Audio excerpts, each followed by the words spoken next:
ശ്യാമപ്രസാദ് വിളിച്ചപ്പോൾ എന്ത് സംഗീതമാണ് രാഹുൽ മനസ്സിൽ കരുതിയിരുന്നത്? യുവത്വത്തിന് പ്രാധാന്യം കൊടുക്കുന്ന ഒരു പ്രോജക്റ്റാണിത്, ഋതു. അപ്പോൾ സെലിബ്രേഷൻ ഓഫ് യൂത്ത് അതെല്ലാം ആ മ്യൂസിക്കിൽ വരണം.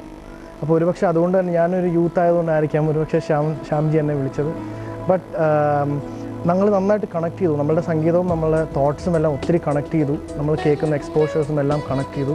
അങ്ങനെയാണെന്ന് തോന്നുന്നു ഋതു എന്ന് പറഞ്ഞ സംഗീതത്തിലോട്ട് എത്തിയപ്പോൾ അത് ഒരു വളരെ ഒരു ഗ്ലോബലായിട്ടുള്ള ഒരു ആറ്റിറ്റ്യൂഡ് ആ മ്യൂസിക്കിന് ഇപ്പോൾ വന്നിട്ടുണ്ട്.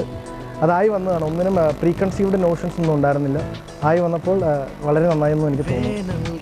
അടിപൊളി പാട്ടുകൾക്കാണ് താങ്കൾ കൂടുതലും സംഗീതം നൽകിയിരിക്കുന്നത്. അങ്ങനത്തെ ചിത്രങ്ങൾക്കാണ് താങ്കൾ കൂടുതൽ സംഗീതം നൽകിയിരുന്നത്. ഇത് മെലഡിയുമായി അടുപ്പമുള്ളൊരു പാട്ടാണല്ലോ ഈ ചിത്രത്തിൽ. ഈ പറഞ്ഞ പോലെ അടിപൊളി മെലഡി ഒന്നും നമ്മളൊരിക്കലും തരംതിരിക്കേണ്ട ആവശ്യമില്ല. ഇപ്പോൾ ഒരു ഫിലിം മ്യൂസിക് എന്ന് പറയുമ്പോൾ ഫിലിമിൻ്റെ ഒരു തോട്ടിനെ സപ്പോർട്ട് ചെയ്യുന്നൊരു മ്യൂസിക്കാണ് നമ്മളെപ്പോഴും കൊടുക്കേണ്ടത്.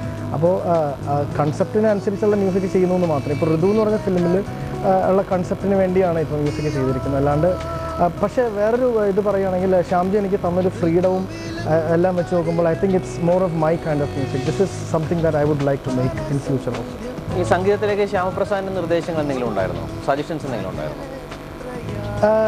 സജഷൻസ് എന്ന് എന്നോട് ശ്യാംജി ആദ്യം ചോദിച്ചത്, രാഹുൽ ഏറ്റവും ബെസ്റ്റായിട്ട് മ്യൂസിക് ഉണ്ടാക്കുന്ന ഏതൊരു സിറ്റുവേഷനിലാണ്. ഞാൻ പറഞ്ഞു നമ്മളെപ്പോഴും വേറൊരാൾ നമ്മളോട് ഡിക്റ്റേറ്റ് ചെയ്യാൻ ഇല്ലാത്തപ്പോഴാണ് നമ്മളെപ്പോഴും നമ്മളുടെ ഉള്ളിൽ നിന്നുള്ളൊരു സംഗീതം ഉണ്ടാകുക.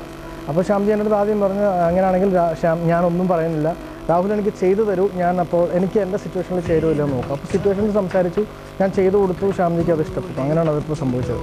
ചിത്രത്തിലെ ആ ഗാനം കണ്ട ശേഷം നമുക്ക് മടങ്ങി വരാം.